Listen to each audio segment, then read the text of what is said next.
Everyone, हमारा आज का टॉपिक है battle of Buxar. Battle of Buxar को हम ये बोल सकते हैं कि जो बैटल ऑफ प्लासी में ब्रिटिशर्स ने काम अधूरा छोड़ा था वो बक्सर में जाके पूरा कर लिया। जैसे कि बंगाल को उन्होंने फाइनली पूरा कैप्चर कर लिया अपने अंडर में। बैटल ऑफ बक्सर जो है वो हुई थी बक्सर में, जो कि 22 अक्टूबर 1764 को हुई थी। अब इसका बैकग्राउंड क्या है? इसका बैकग्राउंड ये है कि जो मीर जाफर था, जिसको हमने देखा था कि पपेट नवाब बना दिया गया था बंगाल का आफ्टर बैटल ऑफ प्लासी, वो ट्रेचरी से बैठा था और उसने ब्रिटिशर्स को कुछ गिफ्ट्स प्रॉमिस किए थे, कुछ रीजन्स प्रॉमिस किए थे। तो he was not an able administrator, तो और उसकी जो ट्रेजरी थी इसी वजह से नियरली इट वॉज एम्प्टी और ही वॉज अनेबल टू पे the promised money and gifts. और ऊपर से जो ब्रिटिशर्स थे अब उसको फोर्स कर रहे थे कि हुगली, नाडिया और बुर्दवन का रीजन भी हमें दो। और जो मीर जाफर था वो अपनी मर्जी से कुछ भी नहीं कर पा रहा था। वो चाह रहा था कि जितने भी डिसलॉयल ऑफिसर्स हैं उसके कोर्ट में, जैसे कि राय दुर्लभ था, राजा राम नारायण था, उनको वो हटाना चाह रहा था। बट जो ब्रिटिशर्स थे दे वर सपोर्टिंग देम। अब उसी के साथ में एक चीज और हो गई, जो रॉबर्ट क्लाइव था उसको सॉल्ट पेट्रे की मोनोपोली चाहिए थी। What is salt Petre? Salt Petre means gun powder. जितना भी गन पाउडर हो रहा था वहां पे उसकी मोनोपोली चाहिए थी। मीर जाफर ने एग्री कर दिया। मीर जाफर के पास फाइनली सिर्फ 15% सॉल्ट पेट्रे बचा, सिर्फ खुद के लिए। अब इसके बाद क्या हुआ कि वहां पर जो हुगली रिवर थी उसके माउथ के वहां पर 7 डच वेसल्स आए। उन डच वेसल्स को हमला करने के लिए, खत्म करने के लिए ब्रिटिशर्स ने मीर जाफर को बोला कि अपनी आर्मी भेजो, लेकिन मीर जाफर जो था उसने रिएक्ट नहीं किया। तो ब्रिटिशर्स ने खुद ने जाकर उन पर हमला कर दिया और उन डच वेसल्स को खत्म कर दिया। और इसी दौरान जो रॉबर्ट क्लाइव था he left India and Vansittart became the new leader of the army. तो वेंसिटार्ट जैसे ही आया तो उसने कॉन्स्पिरेसी स्टार्ट रची और वो जो प्लानिंग उसने की it was against Mir Jafar. और वो किसके साथ मिलकर की? मीर कासिम के साथ मिलकर की। Mir Qasim was the son in law of Mir Jafar. जैसा कि हम सबको पता है, जो जैसा करता है उसको वैसा ही भुगतना पड़ता है। मीर जाफर ने पहले कॉन्स्पिरेसी की तो उसके साथ उसके सन इन लॉ ने कर दी। तो इस कॉन्स्पिरेसी के बारे में मीर जाफर को पता चल गया कि इसके खिलाफ कुछ कॉन्स्पिरेसी हो रही है। तो इसने क्या किया, वॉलंटरीली स्टेप आउट कर दिया अपनी गद्दी से और इसको कैलकाटा भेज दिया गया विद अ डिसेंट पेंशन और नेक्स्ट रूलर बन गया मीर कासिम। अब भाई मीर कासिम रूलर बन गया तो मीर कासिम के साथ ट्रीटी भी साइन होगी। तो मीर कासिम के साथ नई ट्रीटी साइन हुई। पुरानी ट्रीटी मीर जाफर के साथ ही खत्म हो गई और नई ट्रीटी साइन हुई मीर कासिम के साथ। तो उस ट्रीटी में सबसे पहला क्लॉज ये था कि जितने भी एरियर्स मीर जाफर के बचे थे उसको मीर कासिम पूरा करेगा। उसके बाद जो मीर कासिम था उसने प्रॉमिस किया था कि मिदनापुर, चिट्टागोंग और बुर्दवन की जो टेरिटरीज है वो ब्रिटिशर्स को दे देगा। मीर कासिम ने बोला कर्नाटिक वॉर्स, जिसको हम एंग्लो फ्रेंच वॉर्स भी कहते हैं, इनको सपोर्ट करने के लिए 5 लाख वो पे भी करेगा ब्रिटिशर्स को, प्लस पर्सनल गिफ्ट्स देगा वेंसिटार्ट और हॉलवेल को। अब भाई मीर कासिम जो है वो रूलर तो बन गया। अब रूलर बनने के बाद ऐसा क्या हुआ कि उसका कॉन्फ्लिक्ट स्टार्ट हो गया ब्रिटिशर्स के साथ। ठीक है, अब जो मीर कासिम था he was an able administrator, बहुत अच्छा एडमिनिस्ट्रेटर था। तो उसने क्या किया, बहुत ही जल्द जितने भी ड्यूज थे वो सारे क्लियर कर दिए। उसके बाद में जितने भी इनएफिशिएंट ऑफिसर्स थे उनको हटा दिया अपने कोर्ट से और अपनी आर्मी को स्ट्रेंथन करना स्टार्ट कर दिया। अब आर्मी स्ट्रेंथन मतलब करना मतलब वो कभी भी ब्रिटिशर्स के खिलाफ आवाज उठा सकता है और ब्रिटिशर्स जो थे वो ये सारी चीजें नोट कर रहे थे। उसने धीरे धीरे अपनी कैपिटल मुर्शिदाबाद से मोंगिया में शिफ्ट कर ली। मोंगिया जो है वो मुर्शिदाबाद से थोड़ा दूर पड़ता है। दूर कैपिटल शिफ्ट करने का मतलब और आर्मी स्ट्रेंथ करने का मतलब वो अपने आप को ब्रिटिशर्स के खिलाफ मजबूत करना उसने स्टार्ट कर दिया। अब उसने जैसे ही अपनी आर्मी स्ट्रेंथन करना स्टार्ट की और अपने आप को सेटअप किया, उसने ब्रिटिशर्स के सामने एक डिमांड रख दी। और वो डिमांड क्या थी कि जो ब्रिटिशर्स दस्तक का मिसयूज कर रहे थे फॉर देयर प्राइवेट ट्रेड, वो मीर जाफर के टाइम से ही कर रहे थे। अगर आपको याद हो तो बैटल ऑफ प्लासी में उसने बोला इसको बंद करो एंड यू हैव टू पे सम ड्यूटी फॉर दैट।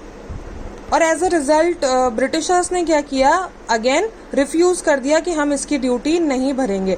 तो मीर कासिम ने क्या किया कि सबके लिए, चाहे वो कॉमनर हो, चाहे ब्रिटिशर हो, चाहे वो कोई भी हो, उस ट्रेड को ड्यूटी फ्री कर दिया। अब जैसे ही उसने ड्यूटी फ्री किया तो ब्रिटिशर्स को इंसल्टेड फील हुआ कि ये तो हमारी इंसल्ट है कि ड्यूटी फ्री कर दिया सबके लिए। तो ब्रिटिशर्स उसका रिएक्शन तो देंगे ही। तो उन्होंने क्या रिएक्शन दिया कि जो एलिस था, he was the chief in Patna factory, जो ब्रिटिशर्स की पटना में फैक्ट्री थी उसका चीफ था, तो उसने पटना को अटैक किया और उसको कैप्चर कर लिया।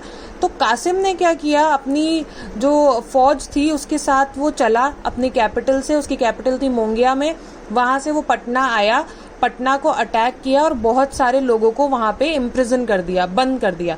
अब जो इंग्लिशमैन थे, जितने भी ब्रिटिशर्स थे, वो ये सब देख रहे थे और वो कासिम की जो जितनी भी एक्टिविटीज थे उसको ऑब्जर्व कर रहे थे and they became fed up of Mir Qasim.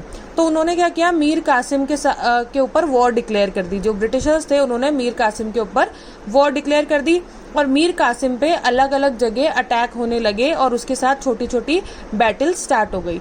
तो मीर कासिम को गुस्सा आया और वो वापस पहुंचा पटना।